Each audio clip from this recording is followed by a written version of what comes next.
getting into tabletop wargaming is scary for a lot of reasons.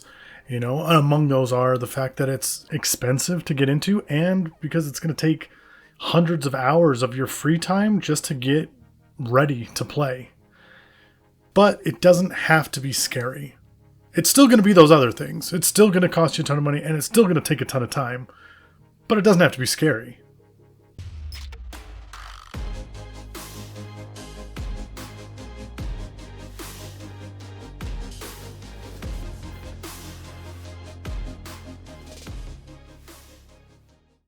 Now, chances are if you're watching this video, you've seen some of my other videos, or you're just looking into getting into tabletop gaming, and you're thinking to yourself, he's going to tell me to buy a 3D printer. And of course, I'm going to tell you to buy a 3D printer. I think they're amazing.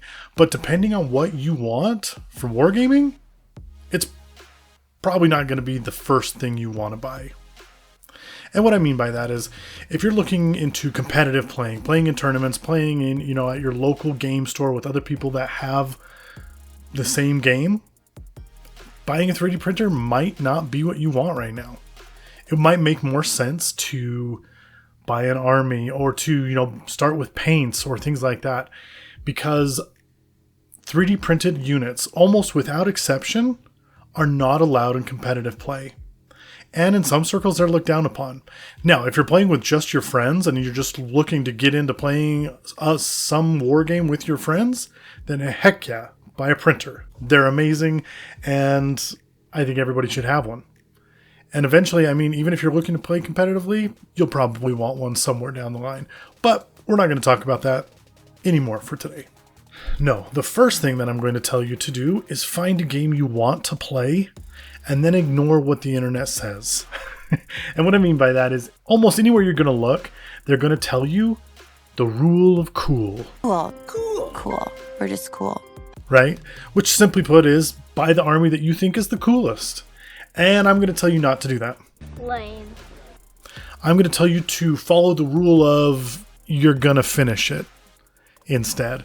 And what I mean by that is buy an army, skirmish, whatever you're buying. Buy something that you're going to finish. And that might sound like the dumbest thing you've ever heard, but if you know anyone that's in this hobby, chances are they have bought something that they did not finish. That's 100% you. And as a good example, the first thing that I got when I was getting into this hobby was like a 2-player starter set from Games Workshop. It came with like 10 units of each. And of those 20 or so units, I think only 3 or 4 ever got painted. Because I thought it looked cool and I thought it was amazing. And so I got into this and I was like, oh, I'm going to play this game. And then I started to learn the rules and then I started to learn what it would take to go into it. You know, after spending an entire weekend painting 1 miniature or 2 miniatures, I realized that the scale was just too big for me. That's a lot. At least at that point in time. And I realized that I was not going to finish. I was not going to paint these things. And so everything that I bought since then has been kind of along the lines of, will I finish this? I want to put emphasis on saying that the rule of cool may be your reason for finishing something. You might look at something and think, man, that is so cool. And you just know deep down inside your heart of hearts that you're going to finish it. Okay. But for me, I'm a little more practical with a lot of things. And what I mean by that is, here's an example. Okay. I just got Conquest. And there are 7 or 8 different armies that you can choose from. I chose these guys. And the reason I chose them is simple. They're dwarves. I've always wanted a dwarf army. Okay. But I also play D&D. I'm a DM. I can pick and choose where my people kind of go. And guess what? One day, they're going to make it to a dwarven village. And I will now have Conquest miniature dwarves that are going to double as my dwarves for D&D. That's actually pretty smart. That gives me not just one reason to paint it for Conquest, but another reason to paint it so that my D&D players can get there. So when I was looking through the different armies, this stuck out to me. I was like, holy cow, I can use this in multiple spots. I am way more likely to paint all these I was able to buy these miniatures, love the way that they looked, love everything about them, put them together, and now I have double the reasons to paint it. Okay. Now, obviously, does that mean I'm going to paint all of them immediately? Maybe not. You know, we have piles of shame for a reason, because we're ashamed of them. Okay. So all I'm trying to do is give you more reason to do something that you might not do. With that being said, no matter what game you're looking to get into, no matter what game you want to start playing, start with the smallest size that you can. Yes, I know it might make more sense to buy the, $250 army ready to go out of the box. You just got to paint it. But if you're never going to paint it, it's not going to do you any good. Start by buying something little. 2-player starter sets are all over the place. You can get half for you, half for a friend. You can paint them up. You can paint up 2 factions. You can do a lot with the smaller starting boxes. So I advise to get those. Most games have them. Okay.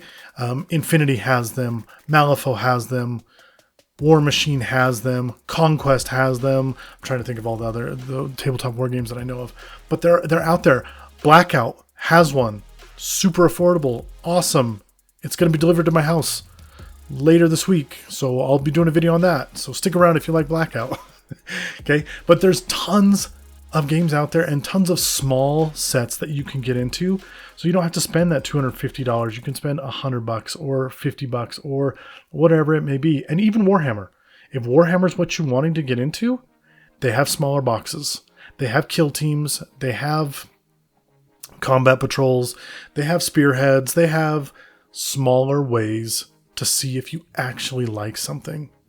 You might think a Space Marine is the coolest miniature out there, but after painting one of them, that could completely change. I promise you, you will not regret buying something small. Okay, because it'll be your entryway into deciding if this is something you want to do.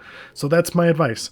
Start small. And what I mean by that is, Warhammer so far has not been a huge thing that I'm interested in, but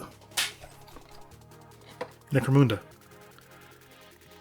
Just started learning about Necromunda, and let me tell you, Necromunda holds some magic for me. Okay?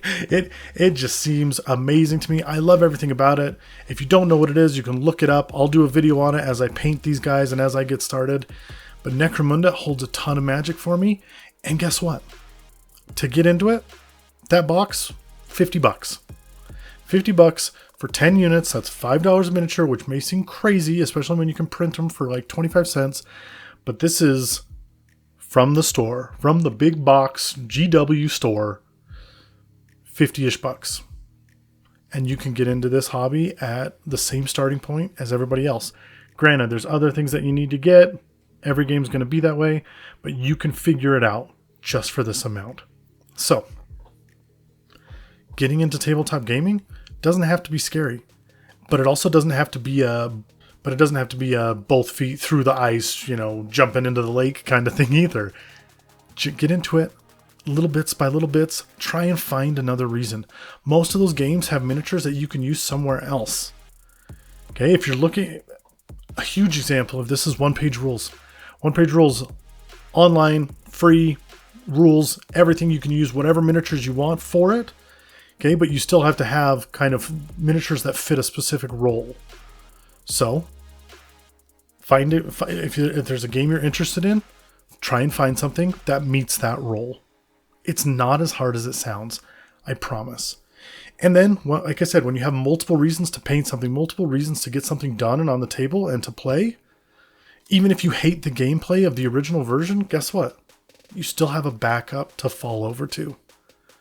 So if you're looking into wargaming in 2025, that's where you should start. There are tons of games. Everyone's going to like something different. Watch videos from content creators like me and others out there. Find out what you want to know about the game and then get into it in the easiest way possible.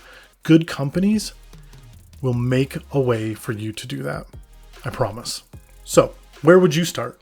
What game are you looking forward to playing in 2025? Let me know in the comments below.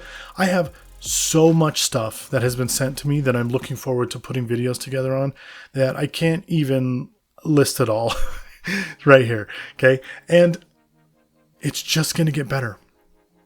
Let me know what you're looking to get into in 2025, and I'll let you know if I'm going to be doing anything on it or what I think about it so far, because I've looked into a lot of stuff. And what was the first thing that you bought? Do you regret it?